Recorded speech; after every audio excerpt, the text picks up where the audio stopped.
Well, and Frankie, I remember going to a screening of the pilot. I think this was at TCA, and there was like a Q&A after, and there was this one woman who took real issue with the fact that Bridget, the character you play, is binge eating, and she's in this sort of space and her son's asleep, and she makes the decision to make a quick run to the corner store that's right down the corner.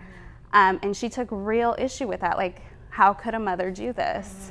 She was demanding to know if I had done it myself, and I didn't give her the pleasure. Yeah, I mean, I feel like I'm not claiming to represent every single mother who has ever lived. It's like this, and you know, to what your question was before, this is a show that takes place in blue collar Boston.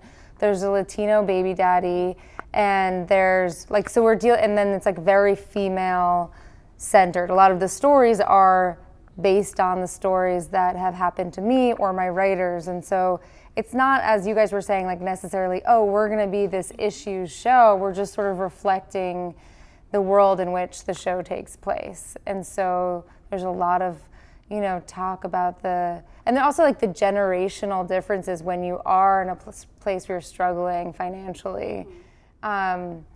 So yeah, I mean, my agent actually got into a fight with this journalist on Twitter who was like, I don't want to see it like messy single moms. And it's like, well, doesn't have to be like, I'm not representing everyone, and yet by talking about some of the sort of more universal issues, hopefully it reaches, you know, a broader audience.